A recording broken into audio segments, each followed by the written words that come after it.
Kami dari SMK Negeri 8 Lukmawe.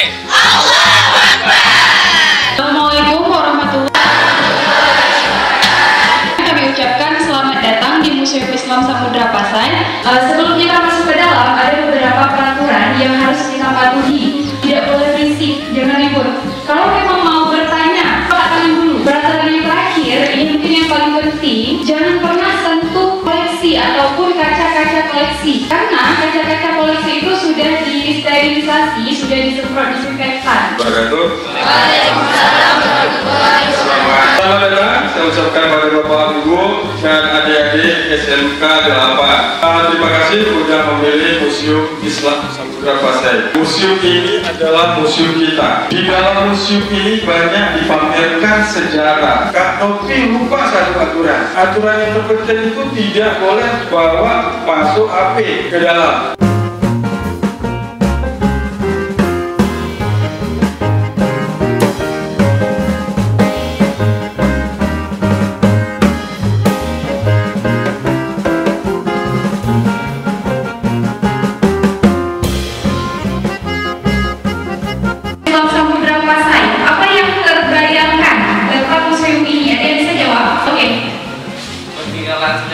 Peninggalan sejarah. Ada lagi?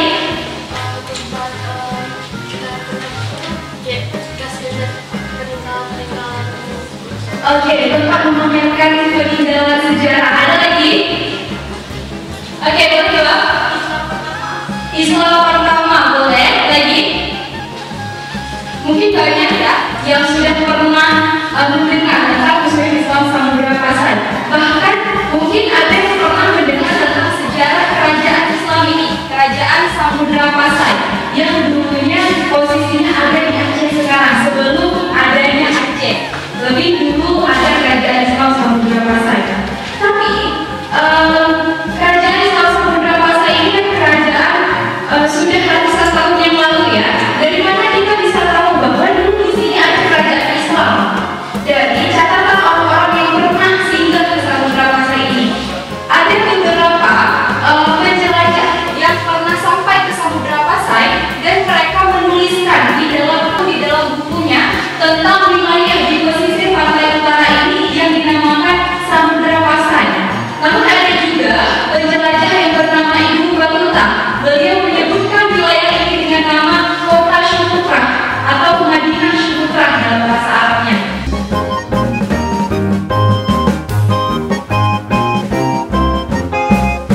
Beliau adalah Sultan Zainal Abidin terakhir. Jadi Sultan terakhir di Samudra Pasai itu adalah Sultan Zainal Abidin bin Mahmud. Di mana pada masa beliau Samudra Pasai itu sudah melemah dan dalam ambang keruntuhan. Kenapa runtuh? Salah satu faktornya itu adalah datangnya orang Portugis. Orang Portugis yang ingin menguasai wilayah Samudra Pasai. Setelah itu di depan kalian di sini ada beberapa replika nisan marmer. Ini milik orang penting, bukan milik sultan. Ya, yang milik sultan yang kita abadikan melalui foto. Tapi di sini contoh replika marmer. Di sini milik orang penting pada masa itu. Boleh kita sebut sebagai pemerintah ataupun ulama. Ya, di sini ada pertama milik Siti Rahiman. Siti Rahiman adalah istri dari Sadrul Kabir. Sadrul Kabir ini dari Siti Rahiman berasal dari Baghdad. Ini adalah mata uang resmi yang digunakan di Samudra Pasai. Kalau di Indonesia mata uang resmi kita kan rupiah.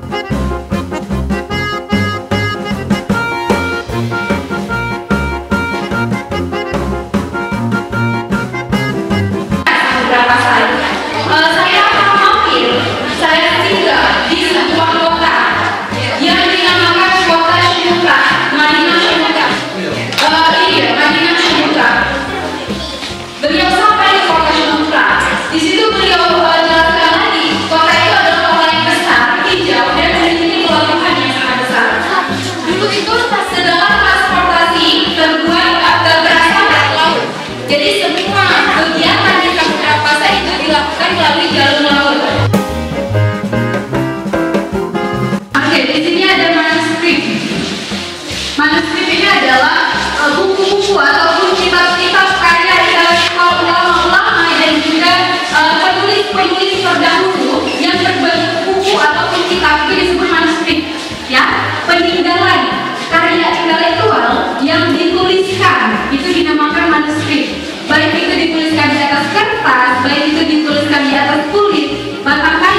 juga ada sudahan. Mudahan gunakan rambut tadi, rancang kelas ya. Setelah dipunya, itu akhirnya diudah ke dalam sudahan. Agar lupa ini mempan dan bakal atau juga pengaso. Ya. Di sini juga ada senjata tradisional Aceh. Ada dua jenis senjata tradisional Aceh. Yang pertama ada rencong dan yang kedua ada kedipuk. Dari bentuknya aja udah beda.